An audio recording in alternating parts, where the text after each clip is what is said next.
Les prisons. Donc là, je partage une émission de radio qui se fait censurer actuellement. Donc c'est le journal L'Envolée. Pour ceux qui ne connaissent pas, c'est un journal qui s'adresse essentiellement donc aux maisons d'incarcération, hein, que les prisonniers peuvent écouter, ils peuvent témoigner, enfin voilà. Et ils subissent actuellement, donc ils ont subi une plainte et une censure. Bonjour les amis internautes. Petit partage d'un sujet assez lourd, assez difficile à traiter sur les prisons. Donc là, je partage une émission de radio qui se fait censurer actuellement. Donc c'est le journal L'Envolée. Pour ceux qui ne connaissent pas, c'est un journal qui s'adresse essentiellement donc aux maisons d'incarcération, hein, que les prisonniers peuvent écouter, ils peuvent témoigner, enfin voilà. Et ils subissent actuellement, donc ils ont subi une plainte et une censure, donc c'est le moment de les soutenir. Donc là, je vais vous partager une émission, la dernière émission qu'ils ont publiée. Alors attendez. Je vais vous mettre ça. Où c'est qu'elle est? Donc, le titre de l'émission que je vais vous partager, elle dure plus d'une heure. Donc, c'est du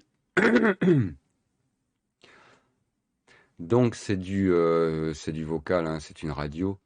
Donc voilà, vous pouvez l'écouter en faisant votre ménage ou votre vaisselle, enfin ce que vous voulez. Vous n'êtes pas obligé de rester derrière votre écran pour écouter. C'est l'avantage. Donc censure, violence pénitentiaire et lutte de la CRA dans les CRA, excusez-moi. Je suis un peu fatigué, je dors pas beaucoup en ce moment, je lis pas mal d'articles, enfin voilà, pas mal de choses. Donc je vous demanderai vraiment, vraiment, s'il vous plaît, je le demande pas souvent, mais bon, je vous demanderai quand même de partager. Même si vous partagez pas cette vidéo, partagez ces articles, enfin je sais pas. Je vous demanderai aussi quand même quelque chose, hein. Mettez au moins des pouces, ça coûte rien. Moi, ça me soutient moralement, hein, de voir quand même que ouais, bah, ça intéresse du monde, hein. S'il n'y a pas de pouces, ça intéresse personne et moi je vais arrêter, franchement. Voilà, il n'y a pas de pub sur ma chaîne, il n'y a pas de sponsor, il n'y a pas de Tipeee, donc voilà quoi. Un petit pouce, ça coûte vraiment rien. Je le fais pas souvent, mais s'il vous plaît, quoi. Faites un effort, quoi. Alors voilà, donc bah, je vais vous laisser écouter cette émission. Force et honneur à tous les prisonniers. Force et honneur à cette radio aussi. On lâche rien. Et bonne écoute à vous. Prenez soin de vous. Peut-être que je referai des diffusions de cette radio sur ma chaîne. Et petit message pour YouTube.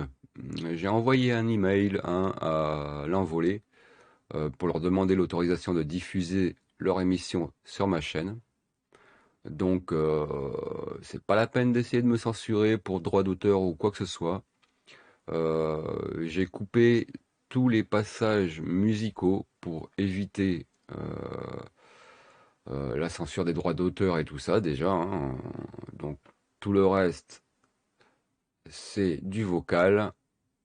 Il n'y a aucune raison de me censurer cette vidéo. À bon entendeur, merci. Ah oui, et j'allais oublier, bon, bah, comme d'habitude, vous avez les liens en description, les liens de la radio, l'envolée. hein, si vous voulez l'écouter en direct, avec la musique et tout. Voilà, hein, donc vous aurez les liens. Je vais aussi partager en dessous de la vidéo un article de Nantes Révolte, très très intéressant, que vous voyez actuellement à l'écran. Donc je vous demande de le lire attentivement. Peut-être que je ferai une vidéo en lecture automatique dessus si j'ai le temps. Et si vous le désirez, plutôt que le lire vous-même, vous usez les yeux, bah moi, je vais bien vous faire une vidéo en lecture automatique, comme ça vous pourrez l'écouter. Donc voilà, cet article-là sera en description. Quoi d'autre? Bon, bah, je vous mettrai cet article-là. C'est toujours Nantes Révolte, donc sur la censure de la radio L'Envolée, hein. Un article intéressant aussi. Et quoi d'autre?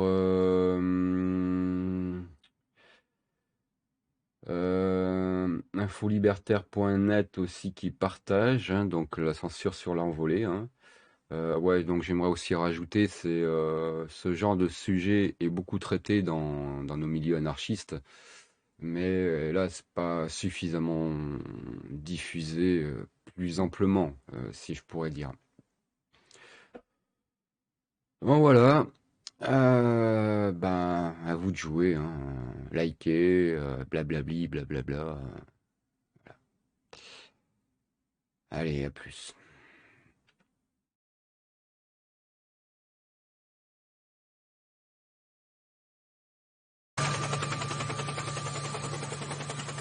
Bonsoir à toutes, bonsoir à tous.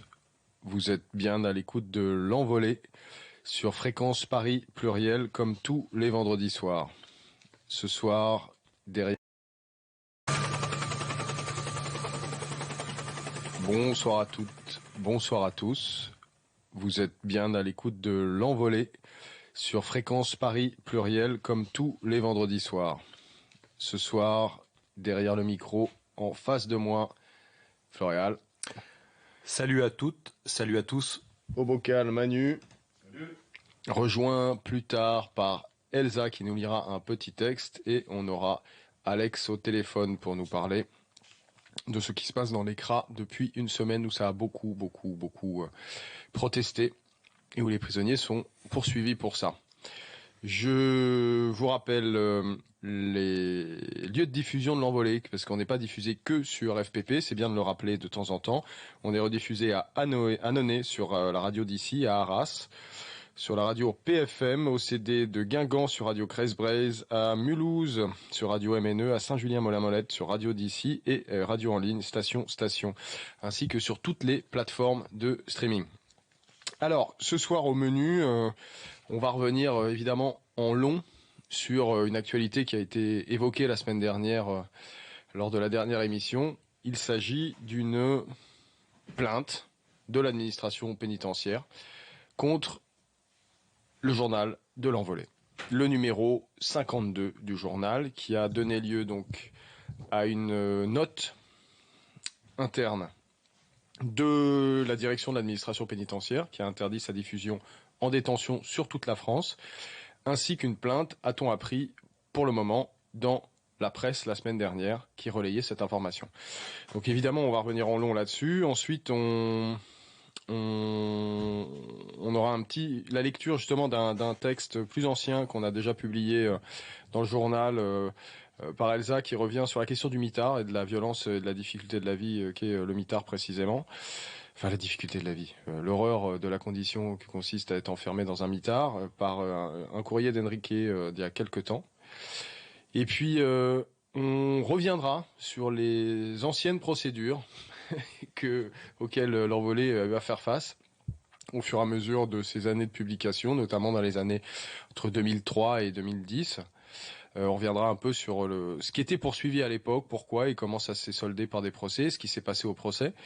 Et puis, et donc, comme je le disais, après, on reviendra sur ce qui se passe depuis une semaine, notamment au centre de rétention, donc prison pour étrangers de Vincennes et du Mesnil-Amelot.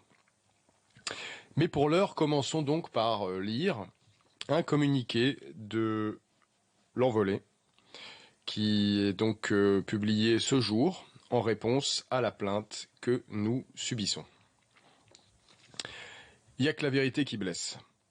Communiqué du journal L'Envolée suite à la censure du numéro 52.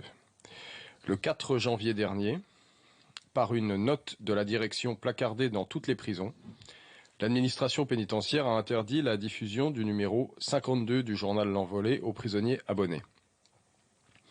En même temps, elle a porté plainte pour diffamation et injure.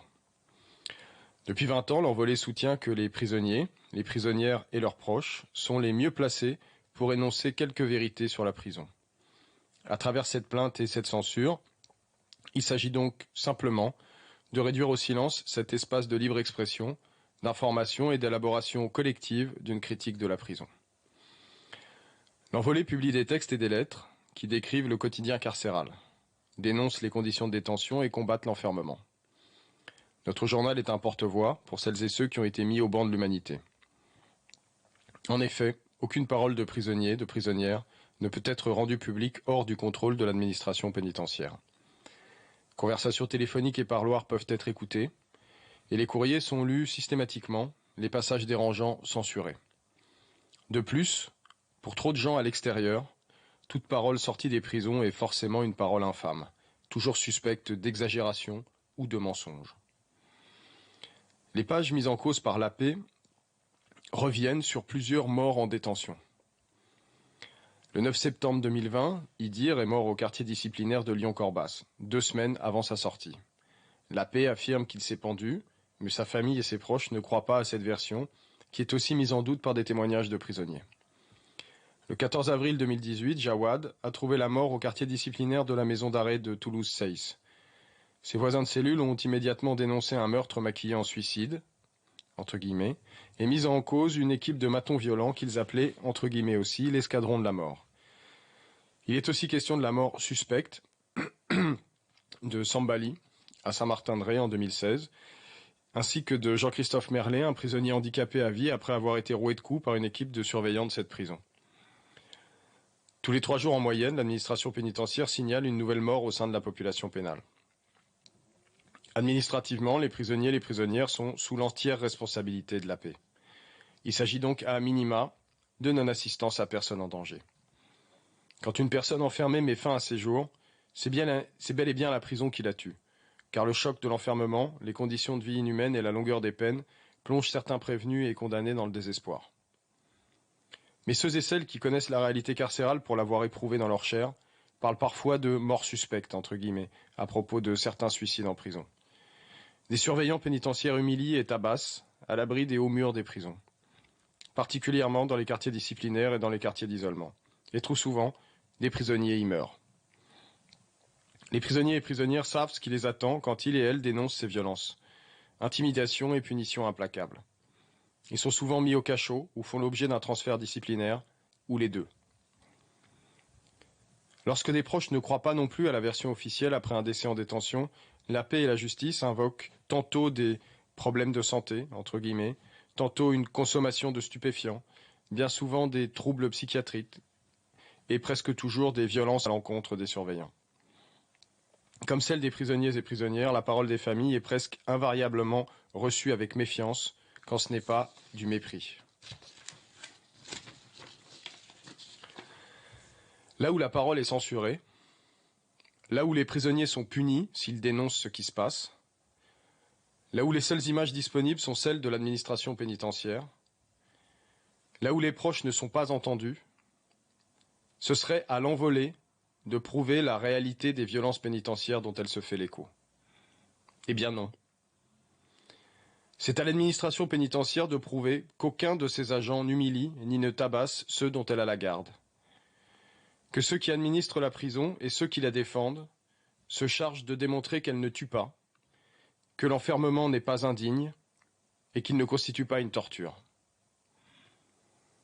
Le journal a déjà été poursuivi, notamment lorsque nous avons publié des lettres dénonçant les pratiques des équipes régionales d'intervention et de sécurité, ERIS, ces surveillants cagoulés mobilisés pour réprimer les mouvements de protestation à l'intérieur des prisons. Et quand des prisonniers ont dénoncé la torture blanche des quartiers d'isolement, les QI, qui ont remplacé les QHS, quartiers de haute sécurité de sinistre mémoire. Eh bien, comme chaque fois, nous ferons de la plainte à laquelle nous allons faire face une occasion de plus de faire entendre des récits et opinions sortis de ces lieux où une violence d'État s'exerce loin des regards. Puisque la prison reste un gigantesque angle mort de notre société, puisse la censure qui frappe aujourd'hui l'Envolée permettre à un plus grand nombre d'entendre enfin la voix des premiers, des premières concernées. L'Envolée le 29 janvier 2021.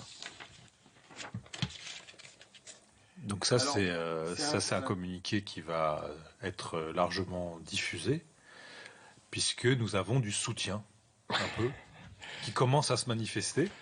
En fait, ce qui s'est passé, c'est que, pour reconstituer un peu le fil des événements, parce que comme le dit le communiqué au début, le 4 janvier, une note est affichée dans certaines détentions en France, dans la plupart des détentions.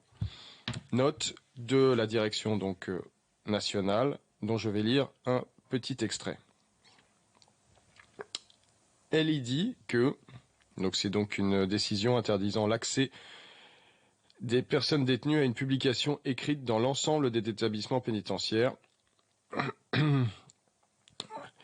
Considérant que le numéro 52 de la revue L'Envolée, publié au mois d'octobre 2020, comporte un corpus d'articles regroupés sous l'intitulé « Peine de mort en prison », des pages 48 à 56, que ces récits allègent de faits de violence volontaires commis par des personnels de la paix dans l'exercice de leurs fonctions contre des personnes détenues ayant pu entraîner leur mort.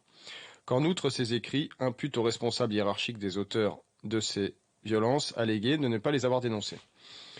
Considérant que le numéro 52 de L'Envolée contient ainsi des propos revêtant un caractère diffamatoire à l'égard des agents du service pénitentiaire. Considérant d'autre part que les propos tenus dans ce même numéro, eu égard à leur teneur et leur gravité, sont de nature à inciter les personnes détenues, et ça on reviendra là-dessus, incarcérées au sein des établissements pénitentiaires à la violence contre des personnels de direction et de surveillance, désignés comme auteurs ou complices d'assassinats de personnes détenues, ces comportements étant au surplus présentés comme indissociables de la mission du service public pénitentiaire. Cette phrase est infinie, mais on va y revenir pour essayer de la comprendre. Considérant que la revue L'Envolée est distribuée gratuitement aux personnes détenues qui y sont abonnées, permettant par là une large diffusion auprès des personnes détenues dans l'établissement pénitentiaire. Considérant enfin qu'il contient des menaces graves contre la sécurité des personnes et des établissements, l'accès des personnes détenues au numéro 52 de L'Envolée du mois d'octobre est interdit dans l'ensemble des établissements pénitentiaires. 4 janvier 2021. Donc on a commencé à recevoir d'un peu partout en France des gens qui disaient ce qui arrive dans la prison là, parce que forcément c'est les prisonniers qui affichaient aussi ces trucs là, des oxys et tout, qui disaient voilà qu'est-ce qui se passe, qu'est-ce que c'est. On a eu aussi en fait un retour de quelqu'un qui s'est fait saisir son journal en cellule, qui l'a reçu donc après, il l'a reçu juste après que la note soit affichée. Il s'est fait saisir le journal, il est passé au prétoire. Alors il n'est pas passé au prétoire que pour ça, il est passé parce que visiblement les surveillants se sont saisis aussi de ce truc-là pour lui mettre sur le dos. Il n'aurait pas été puni pour ça pour le moment, mais on tient à être très vigilant là-dessus et on sera vraiment au taquet dans les temps à venir pour être sûr que personne ne soit puni pour la possession d'un journal qu'ils ont reçu avant qu'il soit interdit en détention, parce que c'est ça ce qui se passe. La note date du 4 janvier pour mettre fin à la circulation d'un journal daté d'octobre 2020. Je rajoute une chose, il s'agit d'une interdiction concernant ce seul numéro. Évidemment. C'est important de le dire parce que... C'est du droit de la presse, c'est-à-dire que entre le moment où le journal est publié et le moment où il peut être censuré, officiellement empêché de circulation, pour cause de propos diffamatoires, c'est ça l'idée, il y a un maximum de 3 mois. Ce qu'a fait l'administration, c'est-à-dire que là, elle aurait agi dans les 3 mois, a priori, pour l'interdire. Sauf qu'entre-temps, le journal, il est arrivé en détention. Et c'est aussi pour ça que c'est une note nationale et qu'elle réagit comme ça. Parce qu'en fait, ce qui se passe, c'est que depuis le mois de fin novembre sans doute, et décembre très certainement, on sait que la CGT pénitentiaire, pour ne pas la nommer, notamment celle de Condé-sur-Sarthe, avait publié un tract incitant et demandant et exigeant de sa direction, puis plus loin la direction de l'administration pénitentiaire, une saisie du numéro exactement au motif pour les mêmes motifs que ce qui est développé dans le communiqué de l'administration pénitentiaire, enfin dans la note de la paix. Ce communiqué de la CGT pénitentiaire de Condé-sur-Sarthe, donc ce fameux QHS, qu'on appelle QHS, régulièrement dénoncé effectivement dans les colonnes du journal et dans les émissions de radio, ce qui ne plaît pas évidemment au personnel pénitentiaire qui travaille là-bas, disait que la CGT pénitentiaire, on est en pleine période de manifs qui dénoncent les violences policières à l'extérieur. On est en pleine période de manifs contre la loi de sécurité globale, où des sections de la CGT à l'extérieur, dans le monde, appellent à manifester. Et là, la CGT pénitentiaire de Condé-sur-Sarthe ne trouve pas mieux que de demander à sa direction de censurer la libération la circulation du numéro. Tout en répétant évidemment, au passage, nous sommes très attachés à la liberté d'expression, base de toute démocratie, nani, mais la liberté d'expression ne doit pas permettre la diffamation, encore moins l'incitation à la haine. Donc ça, c'est déjà contenu dans ce qu'ils disent. La diffamation, ce serait pour le fait que un certain nombre de faits sont publiés dans le journal et que ces faits, des déclarations de gens qui disent que des gens sont morts aux mains de l'administration pénitentiaire. L'incitation à la haine, ce serait le fait de dénoncer ces paroles-là, le fait de les écrire et d'en rendre responsables des agents de l'administration pénitentiaire, sans les nommer, en l'occurrence. Le fait de rendre responsables, ce serait une incitation à la haine. Ce que dit exactement la CGT pénitentiaire dans son tract de mi-décembre, selon la CGT, l'appel à la haine de ce journal envers les surveillants distribué à la population pénale, ironie du sort par des surveillants, risque incontestablement d'attiser encore plus la haine de certains. C'est-à-dire qu'en fait, publiant des propos haineux, on attiserait la haine des gens qui sont à l'intérieur. Mais inversion totale de raisonnement, en fait, l'envolé, comme le dit le communiqué, ne fait que publier des paroles directement reçues de la part de gens qui sont enfermés et subissent en fait un mode de vie imposé par leur enfermement et le fait d'être aux mains de surveillants de l'administration pénitentiaire en permanence, de vivre 24 heures sur 24 avec des gens qui décident pour soi de la plupart de ces faits et gestes. L'envolé n'est qu'un espace de diffusion de cette parole, de discussion de cette parole, pour que ces paroles se confrontent, construisent un point de vue commun et arrivent à se défendre contre des situations qui sont jugées intolérables. C'est ça, l'enjeu de l'envolé. C'est pas une incitation à la haine. Si haine il y a, elle préexiste. Elle n'est pas du fait de l'envolé, de fait. Du coup, là, cette formulation dit, en fait, et le reconnaît, en fait, entre les lignes, puisque la haine dit attiser encore un peu plus la haine de certains. Mais si il y a haine, c'est pas dans le vent, en fait. S'il y a haine, c'est parce que, en fait, des conditions de vie sont inhumaines et que certains surveillants pénitentiaires profitent effectivement de leur fonction pour tabasser des gens, les humilier, et que parfois des gens meurent. Et ça, c'est insupportable. C'est insupportable pour des surveillants d'entendre ça. Dommage, tant pis, tant mieux pour eux, mais je veux dire, c'est insupportable. Mais pour autant, il faut que ce soit dit, il faut que ce soit dit tel quel, sans forme, sans plus de forme que ça, il faut que ce soit dit. Et ça finit du coup par constituer un problème pour l'administration pénitentiaire. Parce que c'est ça ce qui se passe. Disons que ça fait longtemps que l'administration pénitentiaire n'a pas écouté ces syndicats de matons à ce point-là. Là, c'est une vraie.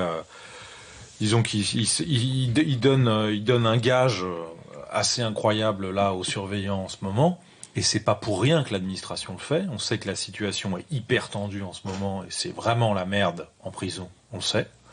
Le coronavirus est partout, il y a de plus en plus de cas qui se déclarent. Il y a la soi-disant dépopulation carcérale est très très très loin, qui était liée au premier confinement, etc., au ralentissement des tribunaux. Bon, déjà on a montré à quel point c'était une imposture, mais là en plus, plus que jamais, il y a des gens qui rentrent à l'intérieur. On sait que ça craque de partout, et la paix réellement a peur de nouveau que les prisons craquent de partout, que ça crame comme ça a été le cas en mars, pendant le premier confinement. Il faut quand même rappeler quelque chose. C'est que là, on est en train de parler là d'un troisième confinement, mais les prisons n'ont toujours pas été déconfinées. Il y a des gens il y a des prisonniers qui ont toujours pas vu leurs proches, qui ont toujours pas vu leurs enfants, parce que les parloirs sont soit inexistants, soit inacceptables. Donc c'est ça la situation en ce moment, et ça l'administration le sait très bien. Et pour maintenir l'ordre en détention, l'administration doit donner quelques garanties à ses surveillants. Et c'est ça ce qui se passe. Parce que le fait que le CGT fasse un communiqué haineux contre l'envolée, contre tel prisonnier, tel autre, ça c'est déjà vu. Mais le fait qu'elle les écoute à ce point-là et qu'elle affiche dans toutes les coursives de France un mot interdisant l'envolée, ça c'est une nouveauté qui est liée à cette situation de tension. Donc il faut aussi renvoyer cette histoire et leur renvoyer au fait que c'est aussi leur jeu entre eux là qu'ils sont en train de faire, c'est-à-dire que c'est aussi une marque de faiblesse de leur part de faire ça. Le fait qu'on ait une plainte, nous de toute façon, faut quand même le rappeler, c'est le rôle aussi de l'envolée de diffuser cette parole et de la permettre et aussi de la garantir et de prendre des procès s'il faut. Si on doit prendre des procès, on le fera. Ça a déjà été le cas. Plus tard dans l'émission, on vous racontera comment se sont déroulés les procès précédents. On est prêt à les assumer. Je veux dire, il ne faut pas que ça décourage, parce que là, c'est une opération d'intimidation des prisonniers pour qu'ils arrêtent de s'exprimer. On sait déjà à quel point c'est difficile de s'exprimer, que les proches s'expriment. Et le fait que toute la famille Didier arrive à manifester dans la rue, c'est un truc qui est assez exemplaire. Et ça s'est pas vu, très rarement vu, d'histoire d'envolée, franchement. Il faut remonter très loin pour ça. Mmh. Et c'est hors de question que cette parole soit muselée. Donc nous, on est là, et il faut continuer, et on continuera, par tous les moyens, à diffuser cette parole. Dans ce que tu dis, c'est ça, c'est qu'il y a une vérité... Il y a une vérité de la petite machine interne à l'administration pénitentiaire où, comme tu dis, ils donnent des gages à certains surveillants pour dire, voyez, en fait, peut-être qu'on vous donnera pas d'argent, peut-être qu'on vous donnera pas de brosouf, peut-être qu'on vous donnera pas ceci, cela, que vous irez continuer à transporter, à amener le Covid, à le prendre, enfin bref, à vous déplacer avec ça, etc. Mais, s'il vous plaît, ne faites pas de mouvement, ne faites pas de blocage, ne faites pas de trucs s'il se passe des problèmes à l'intérieur. Vous avez vu, on vous soutient. Dès que vous dites que vous êtes vraiment attaqué sur le fond, sur ce truc qui est insupportable. Et ce truc qui est insupportable, donc là c'est la deuxième chose, c'est ça. C'est le fait que des surveillants soient directement, qu'il y ait deux choses qui soient dites en fait dans ces pages-là. Et c'est ce qui est dit dans le communiqué. Ces pages, elles disent ce que disent tous les numéros de l'envolée. Elles disent à la fois la prison tue, structurellement. Et d'ailleurs, il y a une formule qui est dite dans le communiqué la note de l'administration pénitentiaire qui dit exactement que le problème c'est qu'on dise que c'est structurel, qu'il y a un problème, que la prison tue structurellement. Je reprendrai pas la phrase exacte là, mais donc il y a ça, dire que la prison tue, c'est-à-dire que l'enfermement en lui-même est porteur de mort et que les suicides sont toujours des morts qui se passe pas à n'importe où. En fait, c'est pas n'importe qui se suicide n'importe où. C'est quelqu'un qui vit intégralement sous contrainte et qui est dépossédé de tout le reste de sa vie, qui met fin à ses jours. En fait, du coup, forcément, le lieu où il se fout en l'air a une incidence et on ne peut pas ne pas en rendre responsable l'enfermement lui-même. Donc ça, c'est une base, mais qui est partagée. Je veux dire, on n'est pas les seuls à dire ça. On n'a pas inventé la poudre en disant ça. Je veux dire, c'est un fait. Et à côté de ça, on dit qu'on publie des paroles de gens sans les remettre en cause, sans les reformuler. Et si des prisonniers ou des prisonnières disent eux-mêmes que des surveillants ont tué quelqu'un au mitard à côté d'eux, on le publie tel quel. Et c'est ce qui fait qu'effectivement cette parole, elle est donc brute, je ne sais quoi, elle est insultante, elle est ce qu'ils veulent, etc. Mais parce qu'en fait, elle n'est pas juste, elle n'est pas passée par la reformulation ou une hypothèse. On n'a pas foutu des guillemets et on n'a pas foutu du conditionnel, forcément, quand on cite directement la personne. Et quand des prisonniers le disent, ça a été le cas pour Jawad. Jawad, à Saïs, il y a 2 ans, des dizaines de prisonniers à l'intérieur de cette prison prennent la peine de bloquer la promenade, prennent la peine de faire une banderole qui fout à leur fenêtre avec marqué Maton assassin, prennent la peine par dizaines de sortir des informations sur ce qui se passe dans le mitard de cette prison, usine du sud-ouest de la France, où une équipe particulière de matons est identifiée par tout le monde comme étant particulièrement violente, et disent que Jawad n'était pas suicidaire et qu'il est rentré en bonne santé dans ce mitard et qu'il est sorti les pieds devant, et que 2 ans après est publié dans d'autres presses, qui même pas que la nôtre, hein, je veux dire en l'occurrence pas que l'Envolée, et c'est ce qu'on reprend dans un bout de ce journal, là on cite exactement le journal qui republie que des choses qui étaient dites par les prisonniers à l'époque se trouveraient peut-être un petit peu confirmées par l'enquête qu'il y a depuis, même si rien ne sort vraiment et que l'administration effectivement n'a pas envie que ça s'ébruite. Alors, l'administration est pas contente. Ça, c'est autre chose. On verra après. Mais en tout cas, ce qui se passe à ce moment-là, c'est que un communiqué de prisonnier sort. Il est publié. On le publie à l'époque. Nicole Belloubet, alors ministre de la Justice, dit attention, attention. Elle monte au créneau pour défendre ses personnels en disant un peu de la même manière que là, en disant attention, ceux qui propagent ces allégations. Elle avait parlé d'allégations à l'époque. On va les poursuivre. On a dit à l'époque, très bien, on assume, on fait exactement ce qu'on fait aujourd'hui, c'est-à-dire, très bien, poursuivez. Non pas que ça fasse plaisir, attention, hein, on va pas faire les matamores, hein, on n'aime pas du tout se retrouver, la justice, c'est pas notre terrain, on n'y croit pas beaucoup. Hein. Donc franchement, c'est pas un grand plaisir de se retrouver. Ministère en plus. Hein, oui, voilà. La pénitentiaire et la justice, c'est quand même toujours drôle de se retrouver face à quelqu'un qui est à la fois jugé parti, parce que c'est vraiment ça ce qui va se passer. Hein, mais comme pour n'importe quel prisonnier ou prisonnière qui se retrouve confronté à ses enfermeurs quand il truc. Donc, je veux dire, quand on dit que c'est structurel, que l'information ne peut pas sortir, quand on dit que c'est structurel, qu'il y aura toujours une barrière anti pour tuer ces paroles-là dans l'œuf, c'est pareil, on n'a pas inventé la poudre. Je veux dire, c'est un fait, c'est structurel. Des gens se défendent eux-mêmes, c'est normal. En fait, on n'est pas étonné que des matons se défendent entre eux. On n'est pas étonné que la justice défende les matons, et on n'est pas étonné qu'il s'agisse pour eux de décrédibiliser la parole des prisonniers qu'ils enferment tous les jours. Je veux dire, tout ça est strictement à sa place. Et du coup, pour finir sur ce que tu disais, effectivement, nous, notre place, c'est juste de relayer cette parole et de lui donner le plus d'écho possible. Donc c'est ce qu'on fait, c'est ce qu'on va continuer à faire. C'est de pas se laisser du tout impressionner par ces menaces. C'est d'inciter les prisonniers à continuer. En fait, non pas ne pas inciter à la haine, hein, mais inciter à sortir les informations et la vie qu'ils mènent et le sort qu'il leur est fait. Et ça, oui, on incite effectivement, on incite à ce que l'information circule et que les faits sortent de ce qui se passe en détention et dénonce les violences pénitentiaires. Ce mot de violence pénitentiaire, il est aujourd'hui prononçable. Il est prononçable parce que des prisonniers et des prisonnières le disent depuis des années.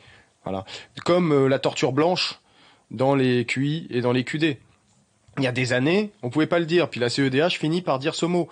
Parce qu'en fait, mais c'est des prisonniers, c'est des prisonnières qui l'ont dit en premier, en fait, ce qui se passait. C'est eux, c'est elles, c'est les gens qui vivent cette situation, comme on le dit dans le communiqué, les premières concernés, qui peuvent mettre des mots sur ce qu'ils vivent, en fait. Et c'est la vérité. Et cette vérité, c'est celle-là qui nous intéresse. Enfin, comment dire? C'est cette formulation de la vérité qui nous intéresse. Et c'est cette manière de le dire dont l'Envolée, enfin, je veux dire, l'Envolée n'existe que par et pour ça. Donc, de fait, l'Envolée ne va pas cesser de publier ses paroles, ne va pas cesser de les formuler exactement de la même manière. Torture blanche, peine infinie. Je veux dire, il y a 20 piges, on parlait de peine infinie, c'était ça. Peine d'élimination sociale. On disait peine d'élimination sociale pour dénoncer l'allongement des peines infinies.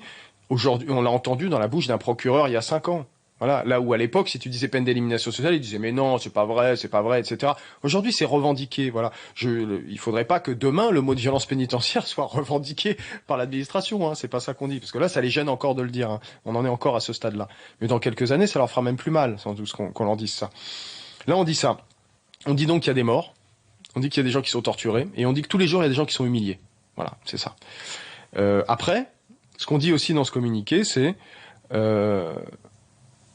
si les syndicalistes de la CGT pénitentiaire se sentent insultés par ces propos, qu'ils fassent le travail eux-mêmes, qu'ils aillent regarder ce qui se passe. Effectivement, on va citer. Qu'est-ce qu'on va citer aujourd'hui ? Aujourd'hui, enfin, comme dans toutes les émissions, on peut toujours citer. On peut dire, allez regarder ce qui se passe à Seyss, évidemment, hein, dans ce fameux mitard. En fait, vous qui travaillez, en fait, c'est vos collègues. Bah regardez, puis on verra bien si vous trouvez pas vos collègues, machin. Regardez ce qui se passe à Sarreguemines. On a eu vent d'histoires qui se passaient à Sarreguemines. Regardez ce qui se passe à Villefranche-sur-Saône. Secret de Polichinelle, je veux dire, la terre entière, la contrôleur général des lieux de privation de liberté, galère à sortir un rapport sur l'histoire de ce qui se passe là-bas, parce que tellement c'est énorme. Et comment structurellement, en fait, la prison est dominée par de la violence de la part des personnels. Qu'est-ce qui se passe ? Allez regarder à Mont-de-Marsan. En fait, si vous vous sentez insulté parce que vous estimez avoir les mains propres, autant aussi démocrate que vous vous prétendez, eh bien, faites ce travail d'aller virer ce que vous appellerez des pommes pourries, en fait. Mais en fait, vous le dites vous-même, c'est pas le problème, il est pas que du côté des pommes pourries. En fait, il est structurel, en fait. Car la détention génère forcément, de la violence, quoi. Enfin, je veux dire, forcément, c'est un fait. Vous êtes toujours à l'écoute de l'Envolée comme tous les vendredis soirs sur Fréquence Paris Pluriel 106.3 sur toutes les plateformes et sur un paquet d'autres radios en France. Merci de nous écouter, c'est très important, encore plus en ce moment. Ce que vous venez d'entendre, c'était Life is Like That de Big Bill Bronzy, Sonny Boy Williamson et Memphis Slim.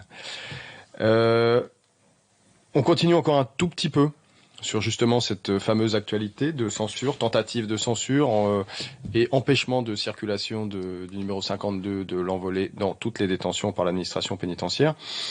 Le dernier point qu'on va aborder, c'est une manière de reformuler ça, toujours d'une autre manière, la même chose et la même idée, c'est de dire, en fait, c'est la réalité de l'enfermement, c'est la réalité de la torture carcérale, c'est la réalité de la violence subie par les gens qui la subissent à l'intérieur, qui nous impose de faire vivre cet espace de libre expression, de libre discussion, de libre opinion et de libre critique collective et de l'enfermement et de la prison.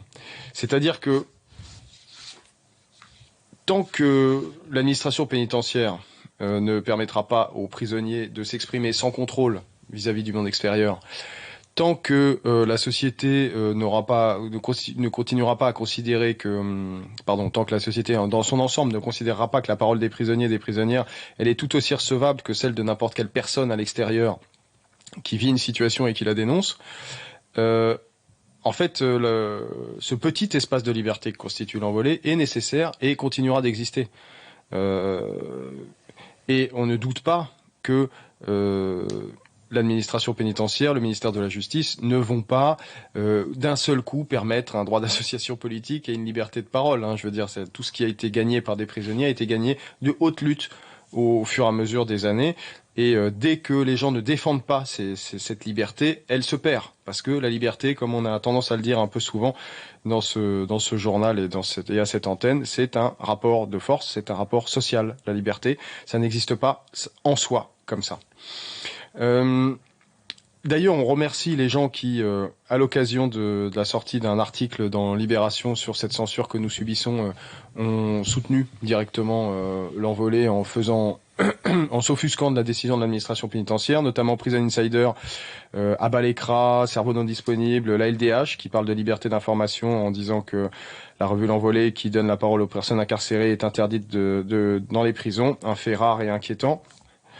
On a aussi, après des polémiques sur Internet auxquelles on ne répond pas, parce qu'évidemment ça énerve l'administration pénitentiaire que des gens soutiennent ce qui se passe. En tout cas, merci à celles et à ceux qui font circuler l'Envolée, non pas pour défendre l'Envolée en soi, mais encore une fois, et on le répète, pour défendre les paroles qui sont incriminées à l'intérieur de ce journal, les paroles qui sont les paroles de vérité qui sortent de l'intérieur par les premiers et les premières concernées.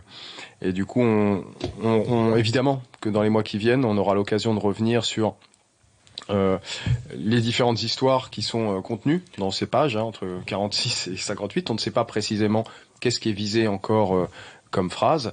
On sait juste que il y a effectivement l'histoire de Jawad à Saïs, il y a 2 ans, mort au mitard de Saïs. On sait qu'il y a l'histoire de Idir, mort à Corbas il y a quelques mois au mitard de Corbas. Et il y a l'histoire de Sambali, mort à Saint-Martin-de-Ré en 2016. Et le fait que Jean-Christophe Merlet, qui a voulu dénoncer ce qu'il avait vu, et s'est fait lui-même frapper au point de finir à moitié paralysé par une équipe de surveillants de cette prison à la sinistre mémoire qui terrifie même des membres de l'administration pénitentiaire en interne, car elle a été tenue par des matons particulièrement énervés. Donc on aura évidemment l'occasion de reparler de tout ça dans tous les temps qui viennent. On ne sera pas les seuls à le faire, parce qu'on sait que beaucoup de gens mettent leur nez dans ces histoires maintenant. Tant mieux, c'est parti, enfin. Donc vous pourrez bien toujours essayer de faire taire l'envolée. D'autres gens s'occuperont de parler de ces histoires le plus largement possible, et nous on continuera à le faire, bien entendu. Pour dire à quel point tout ça est nécessaire, et ben voilà ce qu'on apprend là, ce qui nous parvient ces jours-ci, là, une information vraiment terrible. C'est hier, on a reçu cette lettre. Bonjour à tous, mon neveu, Jimoni Rousseau, a été passé à tabac par des surveillants de la prison de Meaux, Choconin, ce lundi. Il est actuellement dans un coma artificiel, son cœur fonctionne, mais ce n'est pas le cas de son cerveau. Il est donc entre la vie et la mort. Ils essaient de camoufler leurs erreurs en nous disant qu'il a fait une crise cardiaque. Ce qui s'est réellement passé, c'est qu'il devait rentrer dans sa cellule, mais a refusé, car on lui a mis un codétenu avec lequel il ne voulait pas partager sa cellule. Ils l'ont alors frappé à plusieurs, jusqu'à ce qu'il soit inconscient. Et dire que cela s'est passé dans une prison et par des soi-disant surveillants, dont l'un des buts est de garantir la sécurité de chaque prisonnier. Je me demande où va le monde. On a l'impression que ce genre de choses n'arrive qu'aux autres, jusqu'à ce que ça nous frappe. C'est une épreuve très dure pour ma famille et moi, et nous serons très reconnaissants du soutien que vous pourriez nous apporter en partageant et dénonçant cette cause. Je veux que ça cesse, et surtout, on veut la justice. Voilà. Typiquement, la réalité carcérale, la réalité de la violence carcérale,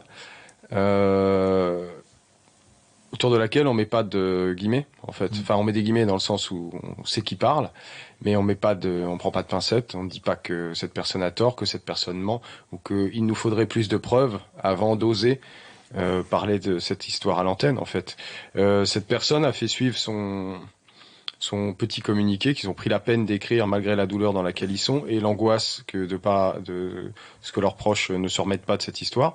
Ils prennent la peine de faire ça, de le faire savoir, pas juste pour faire pleurer Margot, pour que la vérité existe et pour espérer un jour obtenir peut-être la justice, disent-ils, à la fin. Et c'est très courageux de leur part. Et la moindre des choses, c'est que cette parole circule le plus largement possible et qu'elle donne lieu à ce que des gens s'intéressent à ça à l'extérieur.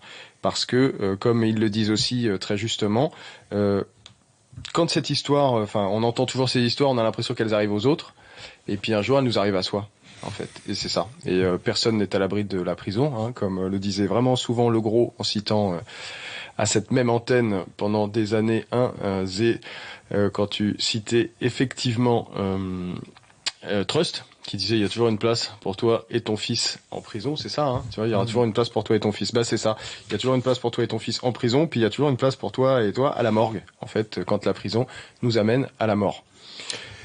Et j'ai envie de citer la directrice de publication de l'Envolée qui disait lors d'un procès en diffamation dont on parlera tout à l'heure, alors qu'on lui disait écoutez, il faudrait peut-être que vous fassiez des enquêtes plus sérieuses avant de diffuser tout ça, elle leur répondait j'ai fait 7 ans de prison, je pense que c'est une enquête suffisante, non ? On va écouter Elsa qui nous lit un texte de Henrik publié dans un numéro précédent de l'Envolée qui revient sur l'inhumanité du mitard, c'est-à-dire ce cachot, ce quartier disciplinaire.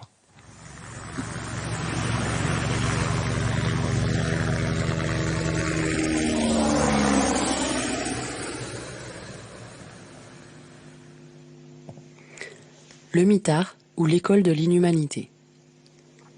J'avais 20 ans lorsque la première fois j'ai côtoyé le mitard. C'était à Fleury-Mérogis, 10 ans avant son lifting initié par Sarkozy et Rachida Dati.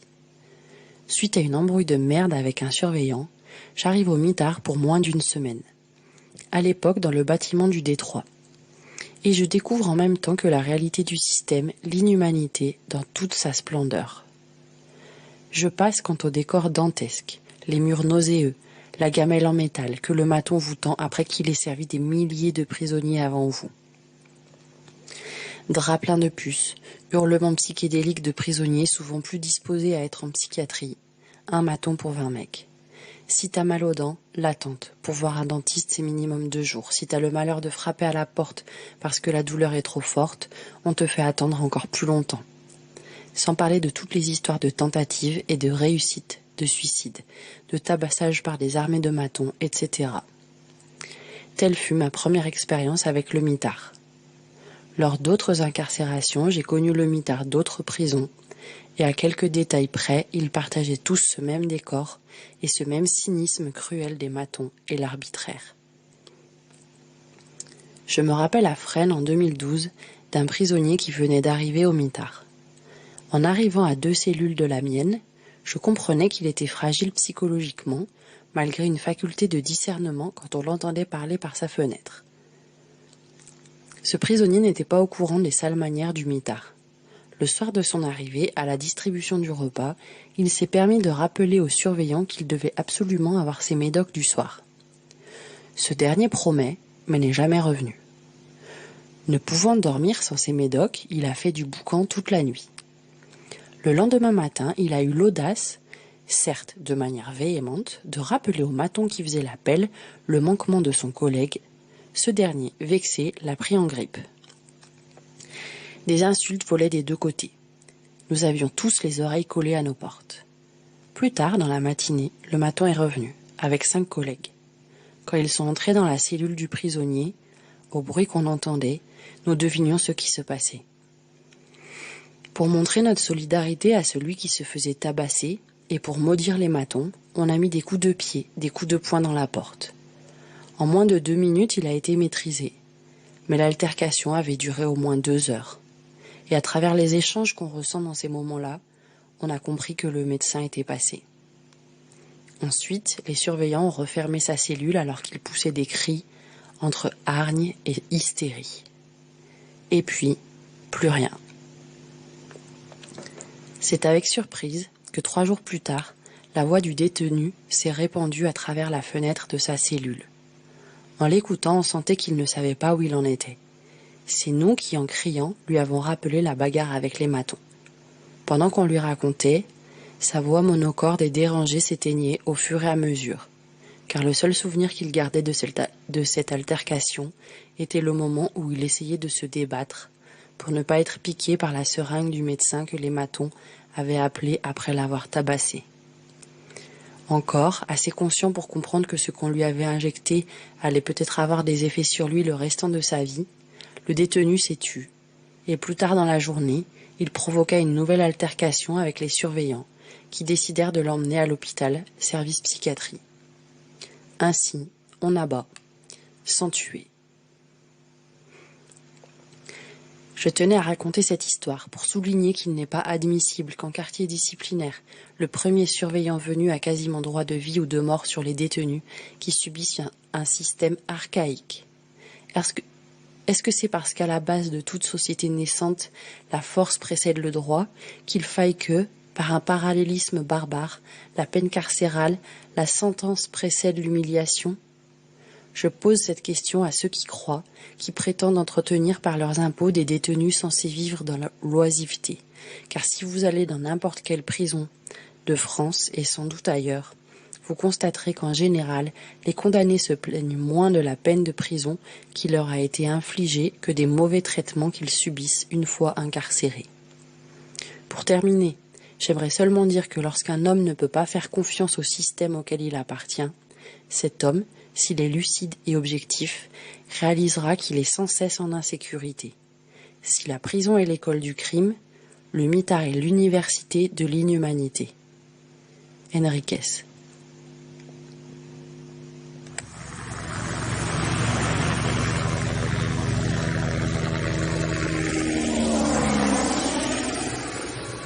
Vous êtes toujours à l'écoute de l'Envolée 106.3 sur FPP et sur Internet, un petit peu partout. Vous venez d'écouter Riot Squad de Cox Power. Revenons sur ces premières tentatives de censure ou censure réelle et les procès que l'Envolée a eu à subir depuis son numéro 10 en fait. Ça date de décembre 2003, la première plainte qui a été déposée contre l'Envolée. Quelle était la lettre incriminée lors de cette plainte ? Une lettre qui concerne des fouilles de cellules, écrite le 7 décembre 2005. 2003, pardon. Ouais. Mesdames, Messieurs, depuis quelques années, les gardiens de prison exercent des misères et plus particulièrement aux quartiers d'isolement et aux quartiers disciplinaires. Des fouilles à répétition. Ils saccagent les cellules et en détériorant le matériel des détenus. Lors des parloirs, à la remise des sacs de linge, les matons procèdent à la fouille. Des détenus ont pu s'apercevoir que leur linge a été piétiné et que des crachats y ont été déposés. Les familles ne sont pas respectées, notamment à la maison d'arrêt de Fresnes, où l'atmosphère est pesante. Lors des fouilles de cellules à Fresnes, une milice de surveillants casse, renverse les aliments à terre, piétine les affaires, et cela arrive quotidiennement. Durant les fouilles, notamment à Bois d'Arcy, alors qu'ils sont cagoulés, des coups pleuvent. Ils profitent de ce qu'on leur a donné, cette cagoule. Quand les familles viennent voir au parloir les gars du QI, ils les retrouvent changés par ces années d'isolement et les misères que les matons y exercent, s'expriment plus particulièrement sur les visages des détenus du QI. Je veux dire une chose qui ne tient qu'à moi. Comment cela se fait-il qu'à l'extérieur, dans les cités notamment, les jeunes se révoltent en cassant et brûlant les voitures, parfois celles de leurs voisins qui sont dans la même misère qu'eux. Il arrive que les flics trinquent un peu, je dois le reconnaître, mais en prison, les matons vous respectent encore moins que ces flics. Les gars, si vous êtes capable de lancer des pavasses aux flics et de casser leur voiture, celle des matons vous poserait-elle un problème ? Je dis pas ça pour critiquer les jeunes des cités, mais je souhaitais qu'ils réfléchissent un peu, car c'est pas ton voisin de palier qui te défonce la gueule au mitard, qui te prive de liberté, qui te dit de te baisser, de tousser, qui te parle comme à une merde. C'est les matons. Alors il faudrait que les détenus apportent des témoignages de ce qui se passe. Mais plus massivement encore, parce qu'il serait peut-être temps que les 3/4 des détenus sortent la tête de leur cul, vu que actuellement, ils sont en train de nous la mettre profond avec le sourire. Apportez ces témoignages. Il faut que les personnes extérieures ne soient pas surprises que les matons rencontrent des difficultés dehors. De toute façon, les matons sont en train de casser leur image. Ils ne pourront plus mener la vie comme ils ont pu le faire jusqu'à maintenant. Qu'ils continuent à faire la misère au QI, ça va leur retomber tôt ou tard sur les doigts. Signé un prisonnier. Pour ce courrier, donc publié donc en décembre 2003 dans le numéro 10 du journal, l'AP, en l'occurrence des surveillants de Bois d'Arcy et de Fresnes, qui éprouvent une grande honte en lisant ces quelques lignes à l'idée que cette fouille et ces fouilles qui sont évoquées sont terribles, portent plainte. Alors, lors du procès qui a lieu donc 2 ans plus tard, en décembre 2005, donc au tribunal de Beauvais, car la directrice de publication était convoquée au tribunal de Beauvais, et qu'en cas de plainte, c'est la directrice de publication qui est convoquée au tribunal. La défense est simple, elle vient à la barre, elle dit que ce qui est publié, c'est publié et c'est défendu comme tel, et qu'il n'y a pas de regret, pas de retour en arrière. Mais la procédure a été faite tellement n'importe comment que l'avocate à l'époque, Irène Terrel, soulève un certain nombre de nullités. Du coup, après, il y a jugement sur le fond, sur la forme mélangée.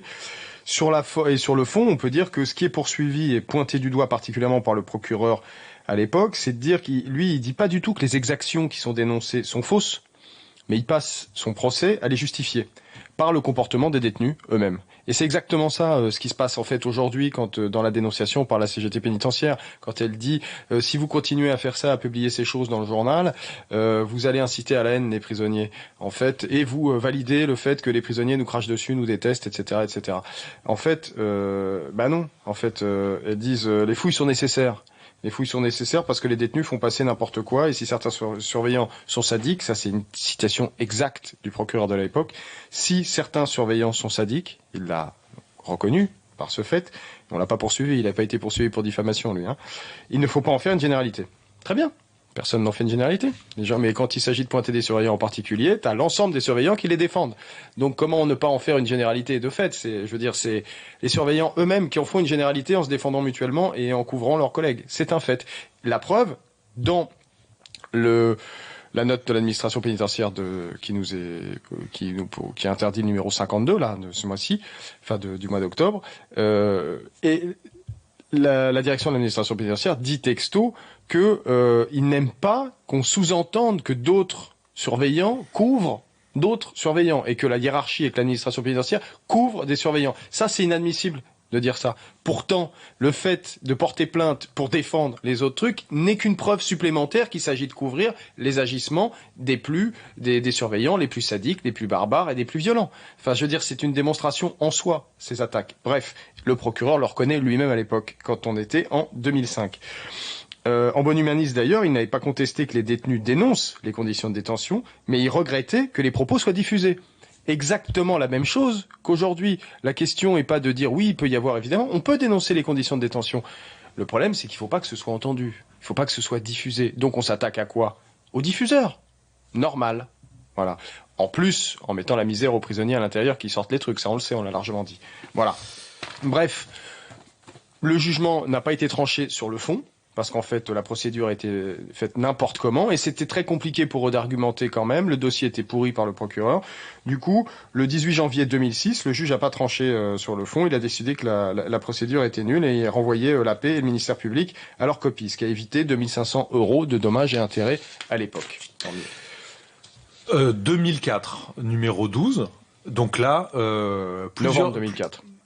De 2004, ouais, novembre 2004, numéro 12, de nouveau des plaintes sur plusieurs articles. Alors, remise en contexte, il faut se souvenir qu'en 2003, donc les équipes régionales d'intervention et de sécurité, les ERIS, sont créées par Perben. Alors ministre de la Justice. Voilà. Et donc évidemment, elles commencent à faire leur boulot en prison et les lettres commencent à sortir pour dénoncer ce qui se passe. Et donc c'est ces lettres-là qui globalement sont incriminées. Donc il y a plusieurs extraits qui on peut lire. Alors faut quand même juste préciser que il y a eu beaucoup de prisonniers qui ont porté plainte et qui ont témoigné directement des ERIS à cette époque-là. Ils sont quand même assez nombreux. On va pas les citer, mais on a quand même un petit paquet. Et donc nous, évidemment, on se fait le relais de tout ça. Et donc dans les lettres, voilà, tu vas un peu nous lire les extraits en question qui ont été incriminés. Et préciser aussi qu'à l'époque, il y avait eu la CNDS, la Commission nationale de déontologie de la sécurité, là, créée par Jospin, qui dénonçait déjà elle-même les modalités de surveillance appliquées par les ERIS. Les modalités de surveillance appliquées par les ERIS, c'est-à-dire en fait le fait de rentrer en détention avec des cagoules et de défoncer la gueule des gens. Donc ça, la CNDS elle-même le disait. Elle le disait pas en ces termes-là. Bon, nous on le dit en ces termes-là, on peut nous poursuivre parce qu'on le dit en ces termes-là. Fait. Mais c'était basé sur des faits. Ils avaient dit c'est basé sur des faits. En fait, il y a pas un problème. Et de fait, il y avait eu énormément de recours qui avaient été posés par des prisonniers. Donc que reproche-t-on à l'envolée donc dans ce numéro 12 de novembre 2004 Un article retour des QHS, des parloirs hygiaphones, renforcement de la violence et de l'isolement, les ERIS dans toute la détention. Page 2. Que les interventions des ERIS avec leur tabassage gratuit et leur humiliation sans limite soient supprimées dans leur totalité. En clair, que soit retirée cette escouade de kamikazes de l'État planqués derrière des cagoules, qui se plaisent à infliger des tortures physiques et psychologiques aux détenus, exactement dans la même lignée de ce que les Américains font subir aux prisonniers irakiens. Page 3. Les traitements inhumains, les abus de pouvoir, les peines éliminatoires, les tabassages et tortures sont devenus monnaie courante derrière les murs des prisons, au vu et au su de tous, politiciens, etc. Et c'est devenu presque banal. Donc ce témoignage de Gégé, qui était prisonnier à Fleury-Mérogis, portait donc, selon l'administration, atteinte à l'honneur ou à la considération d'une administration publique, en l'espèce l'administration pénitentiaire, en ce que ces faits insinuent que du fait du comportement des ERIS dans les établissements pénitentiaires, le droit ne serait pas respecté, l'arbitraire régnerait, la torture serait pratiquée, opérant une comparaison avec des faits de torture commis dans certaines prisons irakiennes ayant donné lieu à des poursuites judiciaires devant les tribunaux militaires aux États-Unis. J'adore la retraduction par le droit de ce qui a été dit juste au-dessus. Un autre article. Rien n'a changé depuis 23 ans. C'était un courrier de Yann Talon du 7 juin 2004, dans ce même numéro. 6h30 du matin. Alors que je dormais, j'ai été étranglé, menotté, frappé. J'ai alors perdu connaissance, suite à la strangulation subie. Quand j'ai repris connaissance après quelques secondes, j'ai alors constaté que j'avais été bâillonné avec une espèce de serviette.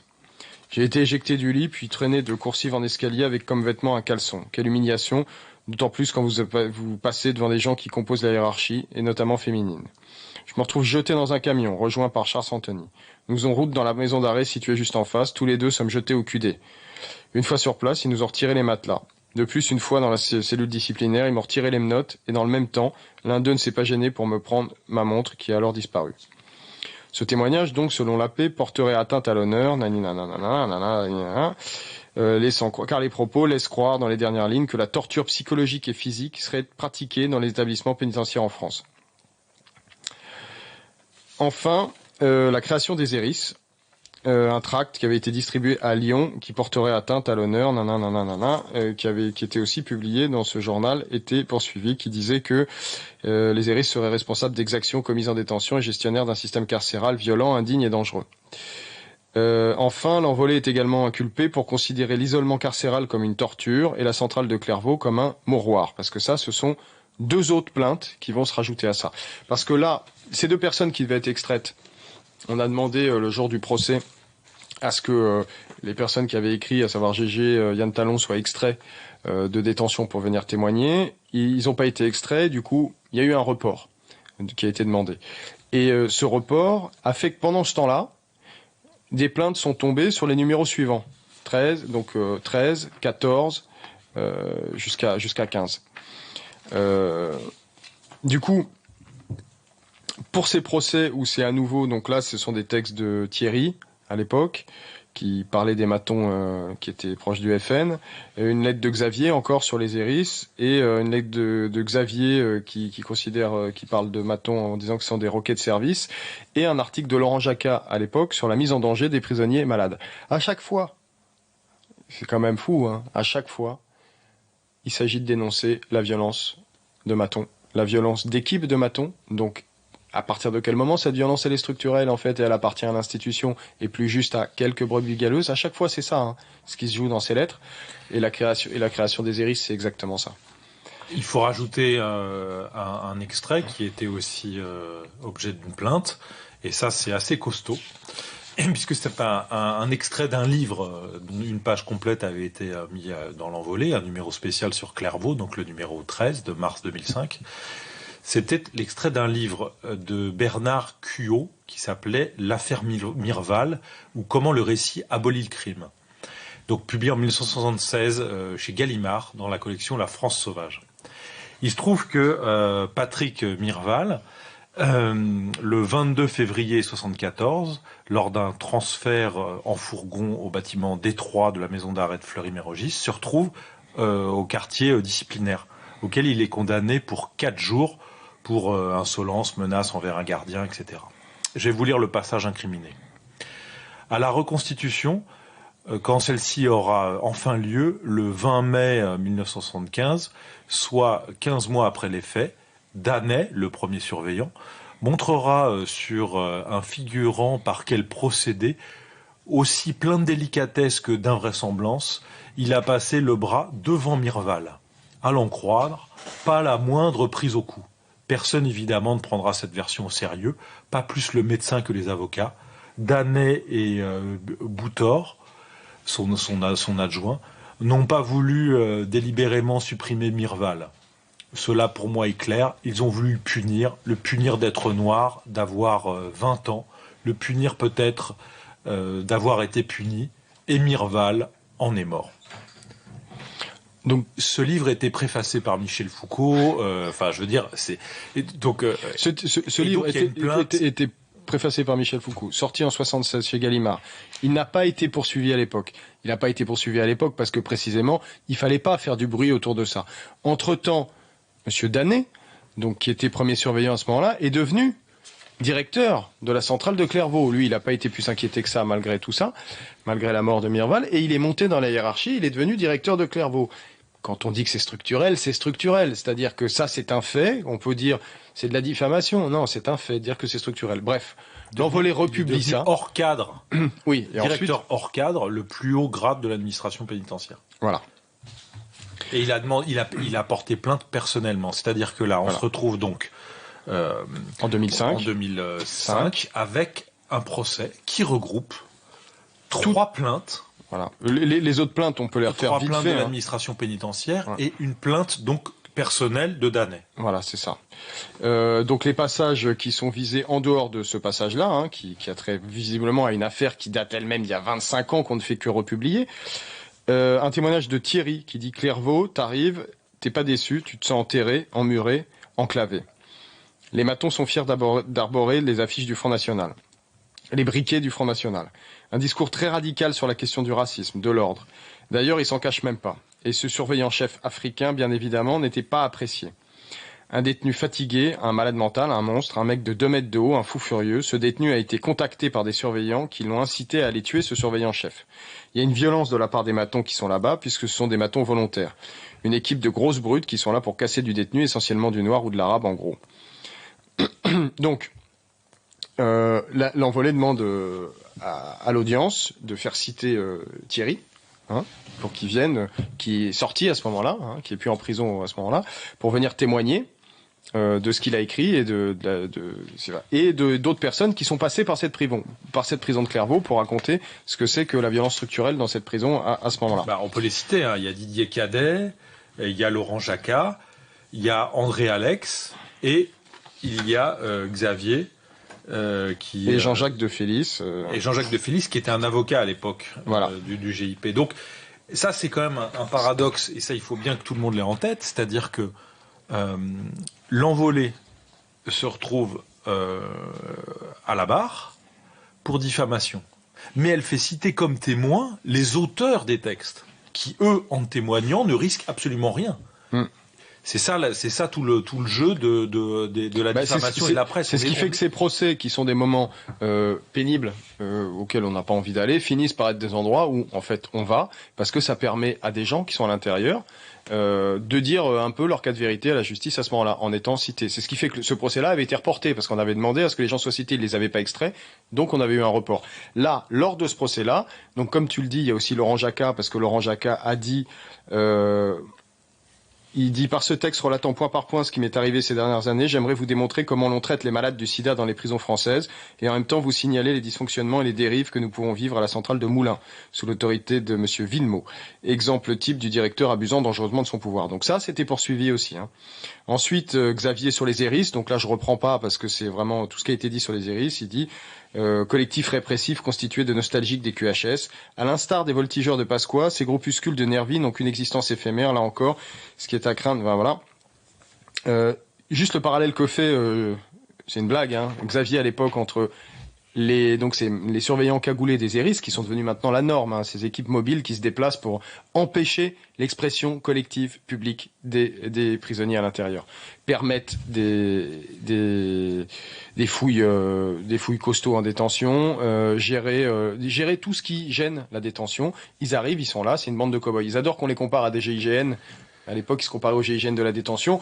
Comparons-les plutôt à une BAC, tu vois, à des agents de la BAC, hein, ou à des CRS cagoulés, ou à des braves aujourd'hui. D'ailleurs, ironie de l'histoire, Xavier parle à l'époque des Hérisses et compare ça aux voltigeurs de Pasqua, donc ces matons qui circulaient, enfin les flics à moto, un qui conduit, un qui tabasse derrière, qui avait tué Malikou Sekine en 86. Il compare ça à ces gens-là, à cagoulés, hein, qui ont été interdits après, qui ont été remis récemment en place par Didier Lallemand, préfet de Paris, préfet de police de Paris, en appelant ça les braves. On l'a vu dans toutes les manifestations depuis 2 ans, des duos, etc., qui arrivent en moto et qui tapent les gens. Et c'est ce fameux Didier Lallemand qui était à la tête de l'administration pénitentiaire en 2003, sous Perben, qui avait lancé ces Hérisses, en fait, qui avait mis en place les matons cagoulés des Hérisses à l'époque. Donc voilà, c'est quand même, on retrouve quand même souvent les mêmes personnes à l'origine de ces choses-là. Peu de temps. Donc conclusion, qu'est-ce qui s'est passé pour ces procès ? Alors, ces procès qui ont fini par avoir lieu donc qui ont fini par avoir lieu, à la date exacte, pour pas dire de conneries, en décembre 2006. Donc là où les gens sont extraits et viennent témoigner, le 19 décembre, au tribunal de Beauvais. Et donc là... Donc l'envolé est condamné à 1 000 € d'amende avec sursis sur chacun des 3 plaintes, donc 3 000 €, Voilà. plus 500 € de dommages et intérêts pour Danet. Donc, l'ex-directeur de Clairvaux, ex-surveillant. Voilà. Donc ça, voilà ce qui s'est passé au final. Et dans ses motivations, le tribunal de Beauvais, il déclare à ce moment-là ne pas mettre en doute les violences dénoncées. C'est comme... Répète, là, j'ai pas bien compris. Ne pas mettre en doute les violences dénoncées. C'est comme le procureur du procès précédent qui dit ce que vous dites n'est peut-être pas faux. Le problème, lui, le procureur de la plainte d'avant, disait le problème, c'est que ce soit dit publiquement. C'était très clair ce qui posait problème. Là, c'est plus que ce soit dit publiquement, il y a diffamation parce que la diffamation, elle est constituée dans la forme et par les mots employés. En ajoutant que la faiblesse de la peine rend symbolique car vous avez décrit maladroitement une situation bien réelle. Cette formule, description maladroite d'une situation bien réelle. Voilà. Voilà pour les histoires précédentes. Au prochain numéro. Comme on dit, là, on peut vraiment le dire. Voilà, ouais, la suite. Suite au prochain numéro de ce feuilleton dont on tiendra au courant, évidemment. Mais c'était pour faire retour sur ces plaintes. On reprendra ça plus tard. On reviendra en long sur le compte-rendu d'un procès aussi qui a eu lieu un petit peu plus tard dans une émission dans le courant de l'année. Toujours à l'écoute de l'Envolée 106.3 tous les vendredis soirs. On rappelle l'adresse qu'on n'a pas fait encore ce soir pour envoyer des courriers. C'est 1 rue de la Solidarité, 75 019 Paris, l'Envolée.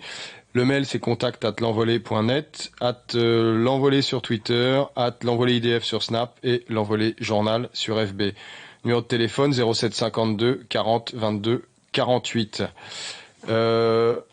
Allons recevoir un coup de fil de Alex qui va nous faire un petit point sur ce qui se passe depuis une semaine dans les centres de rétention et les suites des révoltes de la semaine dernière.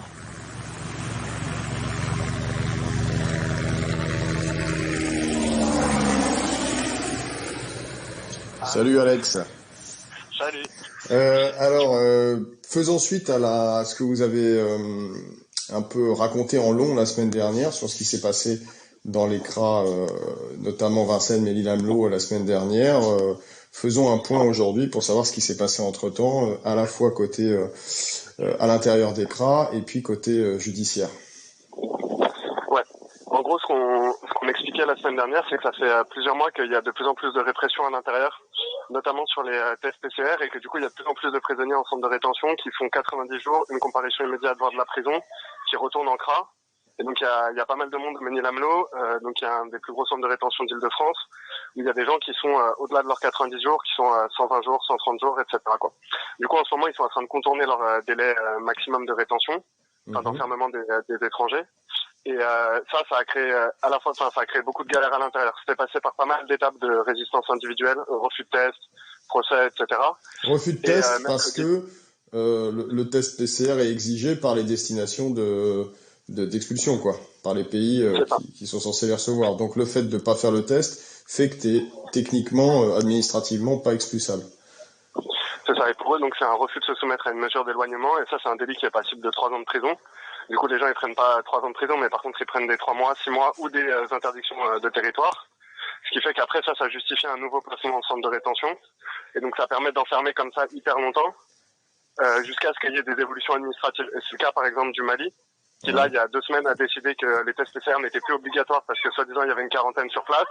Et donc il y a plein de gens qui ont fait 6 mois de CRA, de la prison, etc., qui tout d'un coup se retrouvent expulsés parce que l'État il a réussi à les enfermer suffisamment longtemps pour que la situation elle se débloque, quoi. Donc oui, alors que là, par exemple, on lisait ce matin dans la presse aussi un retour sur ce qui s'est passé à Bordeaux, des gens qui sont condamnés aussi, pareil, pour avoir refusé un test, qui a pris du ferme. Là, c'était pour la Tunisie, et là, le test, il est toujours obligatoire. Du coup, il juge, mais le truc particulier, c'est qu'il juge que c'est un refus, en fait, c'est ça. Le truc, c'est refus de se soumettre à une mesure d'éloignement. C'est ça que tu disais. Mais en fait, c'est pas le cas. En fait, c'est le refus de se soumettre à un test. Donc, même légalement, c'est assez bizarre. Est-ce qu'il n'y a pas des avocats qui précisément bagarrent sur ce point particulier en disant ce que refusent les gens, c'est pas, ils se débattent pas au moment où ils sont embarqués, juste ils refusent de se soumettre à un test. C'est deux choses distinctes. Juridiquement, il n'y a pas d'avocat qui arrive à défendre ça, quoi. Et bah pour le moment, les jurisprudences, elles ont plutôt l'air d'être dans l'autre sens. Enfin, les gens, ils ont l'air de juste prendre très cher soit en interdiction de territoire, soit en peine de prison. Et les juges, ils ont l'air de considérer ça comme un refus de consulat ou comme un refus de donner ses empreintes dans une mesure d'éloignement.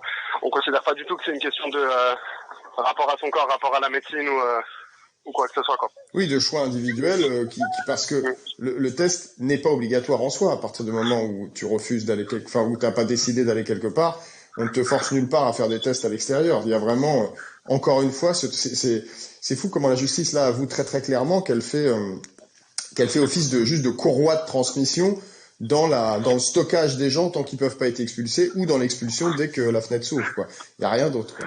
Vraiment, c'est très très clair. Ouais, et le dernier truc par rapport à ça, c'est qu'en fait, avant le passage de la loi Asile Immigration, donc avant qu'ils passent les délais d'enfermement de 45 à 90 jours, en fait, c'était déjà une pratique qui était arrivée dans les centres de rétention que de se servir de ce délit-là. Donc des gens qui refusaient le consulat, refusaient de donner leurs empreintes, pour qu'ils fassent en vrai 90 jours de centre de rétention. Donc quand la loi elle a été appliquée il y a 2 ans, en fait, il y avait déjà un certain nombre de prisonniers qui faisaient les 90 jours. Et là, on est en train de passer sur du 130, 180 jours. Ouais, donc en fait, c'est une nouvelle étape et je sais pas si ça va passer par une normalisation législative, genre dans les prochaines années. Mais en tout cas, j'ai l'impression que ça s'oriente un peu comme ça, quoi. Là, ils sont en train de tester plein de trucs administrativement, judiciairement et tout. Et une fois que ce sera une pratique normale, et ben en fait, ils vont faire péter le délai max de rétention. En tout cas, c'est une possibilité, quoi. Mais classique, mais t'as tout à fait raison de le rappeler parce que la question des 90 jours, elle a mis 10 ans à se mettre en place, en vrai. Il y a eu, on est passé de 30 à 48 à 60 à 90. Enfin, je sais plus, peut-être que je me trompe sur une des étapes en particulier.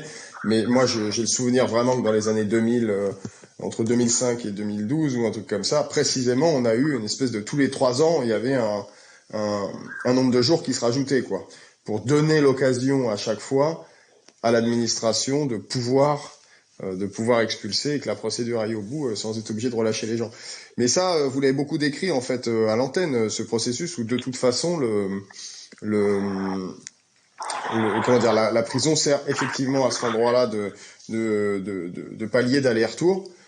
Là, il reste au droit à s'aligner sur la réalité des pratiques qui sont déjà actuelles, quoi. Effectivement, c'est ce qu'on a à craindre dans la période qui vient. En rajoutant cette histoire de test Covid là, qui est donc assimilé à un refus de consulat ou un refus d'empreinte, quoi. Ok, donc c'est clairement ça, quoi. C'est ça. Et du coup, donc ça a fait que la situation a été hyper tendue au centre de rétention de Ménil. Le CRA, il commence à être pas mal plein, donc c'est 240 places max, théoriquement, et il commençait du coup à y avoir du monde dans toutes les cellules. Il y a pas mal de monde, donc ce que je racontais, qui ont été prolongés, qui ont fait au-delà des 90 jours là-bas. Et mercredi dernier, donc le 20 janvier, le matin, il y a une révolte dans 2 bâtiments où il y a tous les bâtiments qui rejoignent du CRA 3, donc de la moitié du centre de rétention. Et il y a 2 bâtiments qui sont brûlés, un qui est brûlé entièrement, et ça veut dire qu'il y a 22 cellules qui sont plus utilisables là en l'état. Donc il y a 2 personnes par cellule au CRA du Ménil-Amelot, donc ça fait 44 places qui là sont plus utilisables. Donc de fait, il y a une capacité d'enfermement là pour le centre de rétention qui est diminuée. Mais du coup, forcément, il y a une répression quand même assez énervée qui s'est passée à l'intérieur. Intervention des CRS, de la PAS, donc de la police aux frontières qui gère le CRA, des keufs locaux, etc. Et il y a au moins 8 personnes qui ont été arrêtées suite à ça. Donc qui ont été désignées comme ayant fait partie de la rébellion.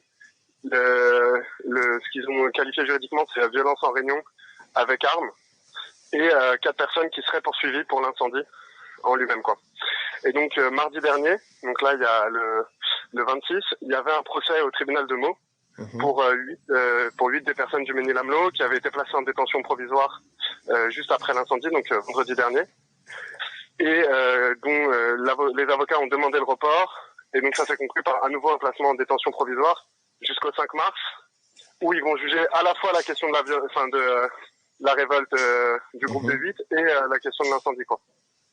Wow. Et donc il y aura un nouvel appel public à aller se rassembler devant le tribunal de Meaux. Parce que là, il y avait eu un appel à y aller qui a été suivi. Il y avait un peu de monde qui est venu.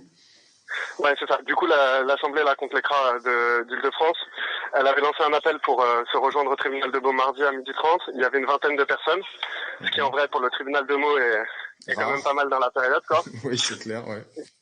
Voilà. Après, les KF et la présidente du tribunal, ils sont servis d'un décret qui est sorti il y a quelques mois pour interdire l'accès au tribunal, soi-disant pour des raisons sanitaires. Donc c'est un truc qui valait pas légalement, quoi. C'est genre totalement illégal. Mais voilà, en fait, le tribunal de Meaux, il est gardé par des KF. C'est pas la sécurité, je sais pas, comme dans d'autres tribunaux. Oui. Voilà. Du coup, bon, il y avait une quinzaine de KF, il n'y avait pas moyen de rentrer. Ils ont fait durer les affaires à l'intérieur pour que les gens ils soient jugés après 18h, pour plus qu'il y ait de soutien dehors. Ah ouais. Okay. Voilà, parce que mon couvre-feu oblige, le rassemblement il devait être terminé quoi, au bout d'un moment. Oui. Mais ça a permis quand même de diffuser un peu dans la ville, de parler aux gens qui étaient convoqués au tribunal, enfin voilà, de ramener un peu l'histoire. Oui, de rendre visible, de désinvisibiliser à chaque fois ce que subissent dans le silence le plus total les personnes qui sont jugées et que l'État aimerait réussir à foutre à la mer. En fait, c'est ça. Ok. Voilà, et du coup, il y a une partie des gens qui sont aussi poursuivis pour refus de test dans ces villes-là. Enfin, okay. Et donc ça, c'est au Mesnil-Amelot. On continuera des nouvelles quand il y en aura. Il y a peu de prisonniers en ce moment qui veulent témoigner publiquement parce qu'ils sont encore dans leur enquête et que voilà, ça reste compliqué, quoi. Et du coup, juste pour dire, il y a eu pas mal de transferts du CRA 3 vers le CRA 2. Donc s'il y a des gens qui veulent appeler pour soutenir, prendre des nouvelles, etc., il y a les cabines qui sont disponibles, les numéros de cabines publiques. Donc pour parler directement aux prisonniers du centre de rétention, sur le blog abalecra.noblog avec un s.org, avec toute une série de conseils pour essayer d'anonymiser le témoignage, s'il y a un témoignage qui en sort, enfin en tout cas pas mettre en danger les gens, que ce soit pour une répression judiciaire ou juste des caisses au quotidien, quoi. Oui, très bien. Oui, continuez en ce moment à montrer que des gens, c'est très important, se soucient de ce qui se passe à l'intérieur et soutiennent les gens, c'est très important. C'est important tout le temps, mais encore plus quand il y a un mouvement, encore plus quand il y a une répression, et encore plus dans cette période d'isolement, quoi, où vraiment ils sont encore plus isolés à l'extérieur, donc encore plus isolés à l'intérieur. Et ça, c'est très net, ça se ressent. Ok. C'est ça. Okay. Et du coup, juste on parlait des refus de test PCR. Et en ce moment, le CRA de Vincennes, qui est une autre prison pour sans-papiers d'Île-de-France, il y a de plus en plus de prisonniers qui sont testés positifs, là, ces derniers jours. Du coup, il y a tout un bâtiment là qui a été mis en septaine, donc impossibilité d'avoir des parloirs, impossibilité d'aller au coffre pour récupérer ses affaires. Wow. Il y a des gens qui sont mis au mitard parce que testés positifs, donc ils passent 5-6 jours au mitard puis qu'on relâche, genre sans refaire un test, sans quoi que ce soit, alors qu'ils ont encore des symptômes. Et ça a donné pareil. Mercredi dernier, il y a eu un blocage de promenade qui a duré plusieurs jours dans le CRA 1 de Vincennes, avec un début de grève de la faim. Voilà, les gens ils ont essayé de se mobiliser pour faire sortir un peu les infos et pour essayer d'obtenir des soins. Et en fait, ce qu'ils racontaient, c'est que c'est hyper compliqué parce qu'à la fois ils aimeraient bien qu'il y ait des tests pour savoir qui est positif, qui ne l'est pas, pour éviter de tous se contaminer. Et en même temps, ils savent que faire un test et être décelé négatif, ça veut dire une expulsion, quoi. Et du coup, c'est une galère qui est genre, voilà, c'est un truc qui est pas soluble. Et du coup, les gens ils demandent juste plus de tests et la fermeture du CRA pour pouvoir avoir des soins normaux dehors, quoi. Ben bien sûr, comme très souvent, hein, à cette antenne, on le dit, la solution, hein, en général, ça reste quand même de laisser les gens sortir pour éviter qu'ils vivent dans des conditions inhumaines, qu'ils soient brutalisés, qu'ils soient pas soignés et qu'ils subissent soit des allers-retours avec la prison, soit un risque avec d'être envoyés dans des pays dans lesquels ils ne veulent pas aller, en fait. Voilà. C'est ça. Quand même ça. Et voilà. Et du coup, pour Vincennes, le truc, c'est que donc en ce moment, il y a un lycéen, enfin juste pour le dire, il y a un lycéen qui est à Paris, qui est au centre de rétention de Vincennes avec une pétition et des syndicats et Réseau Éducation sans frontières qui essayent de se bouger pour lui. Et du coup, voilà, enfin, on mettra peut-être le lien de la pétition dans le truc. Ce serait bien que ce soit pour tous les prisonniers, évidemment, mais en tout cas, voilà, il commence à y avoir une solidarité pour certains prisonniers. Et du coup, ça fait aussi sortir les infos de comment ça se passe à l'intérieur, un peu plus par d'autres biais que par nous, quoi. Et donc ça reste un peu positif. Et le dernier truc que je voulais dire sur Vincennes, c'est que là, la situation, elle est quand même un peu particulière parce qu'il y a de plus en plus de gens qui sont testés positifs. Et en fait, ce serait le moment pour l'association, là, qui est dans le centre de rétention, l'association qui fait du soutien juridique, de faire des demandes de mise en liberté collective, en expliquant que là, c'est juste intenable comme situation au niveau de l'enfermement et de la mise en danger des personnes. Et pareil, le numéro de l'ASFAM, donc qui est l'association qui est présente à Vincennes, il est public. Et ça vaut le coup, en fait, de les appeler pour leur rappeler que ce serait important de faire ces DML. Parce que pour le moment, elles ont pas décidé de le faire et la situation, elle peut évoluer très vite. Dans 10 jours, ça se trouve, ça servira plus à rien. Donc c'est maintenant en fait qu'il faut lancer ce truc-là, quoi, et qu'il faut les bouger. Très bien. Donc, en gros, inciter l'assaut qui reste à l'intérieur le plus qu'on peut à faire ce travail-là, là, et aider les gens à sortir en ce moment, sachant que la seule solution, mais raisonnable en fait, hein, c'est ça qui est fou, c'est qu'à chaque fois, ça a l'air très radical de dire ce qu'on dit, et pourtant, c'est la vérité la plus simple et la plus raisonnable, à savoir la meilleure manière que les gens ne subissent pas des conditions atroces, ce soit d'être dehors. En fait, voilà. Et sachant que dehors, la misère continue, et la merde et la pression policière continue, etc. Mais au moins, t'es pas entassé dans des cellules à attendre sans avoir accès à tes affaires et dans l'attente d'un hypothétique vol, d'un hypothétique test ou d'un hypothétique tabassage. C'est quand même très pénible. Ok, que tout le monde fasse ça. Je rappelle juste pour rebondir sur ce que tu disais sur la pétition pour le lycéen. En l'occurrence, on se rappelle vraiment à la fin de l'année 2007 et à l'année 2008 que énormément de gens se mobilisaient à l'époque dans les lycées, que ce soit des profs, que ce soit des parents, que ce soit des élèves, pour venir en aide à d'autres élèves qui n'avaient pas de papier et qui étaient menacés d'être expulsés. Et ça avait contribué à faire beaucoup de mobilisation à l'époque. Hein, c'était le début du réseau Éducation sans frontières quand même, qui avait fait beaucoup de boulot à cet endroit-là. Et ça avait contribué à faire que beaucoup de gens se retrouvent à aller manifester devant des centres de rétention, donc des prisons pour étrangers, devant lesquelles personne n'allait jusque-là. Et ça a un petit moment, ça a soulevé un tout petit peu le couvercle. Et on était juste avant les 90 jours, justement, et on était avant le fameux incendie de Vincennes de 2008. Voilà. Et parce que la période était très tendue, mais il y avait eu cette convergence à l'extérieur entre des gens qui se battaient à la base pour un copain, quelqu'un qu'ils avaient dans leur classe, etc. Et puis le problème global que posait la politique répressive de l'État à l'égard des gens qui n'avaient pas les bons papiers, comme on dit. Voilà. Gageons que ça fera la même chose dans les temps qui viennent. Espérons-le. Voilà. Yes, on peut l'espérer. Voilà. Et du coup, moi, je voulais juste donner 2 rendez-vous pour celles et ceux qui sont dehors. Vas-y. Il y a une manifestation samedi, donc ce sera le lendemain là, de la diffusion de cette émission. C'est à midi à la place Bellecour à Lyon, pour demander la fermeture de tous les centres de rétention et empêcher la construction des nouveaux centres de rétention, parce qu'il y en a 3 qui sont prévus pour la fin de l'année 2021, à Lyon, Bordeaux et Orléans. Et le week-end d'après, le 7 février, on aura l'occasion de le redire, mais pour celles et ceux qui sont en région parisienne, il y a l'idée de venir se rassembler publiquement à Barbès pour soutenir les prisonniers. Et du coup, voilà, pareil, on donnera le rendez-vous la semaine prochaine. Très bien. Et tu peux rappeler aussi la date du report à Meaux du procès des 8 dont tu parlais? Ce sera le 5 mars, et pareil, de la même manière, il y aura un appel public qui va circuler dans les prochaines semaines pour qu'on soit le maximum, pour qu'on soit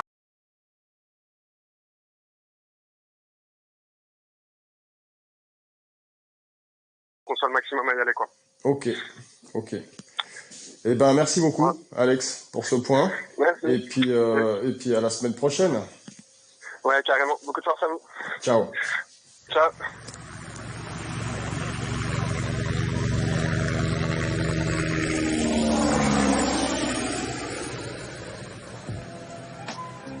On va faire les petits messages de la fin, là.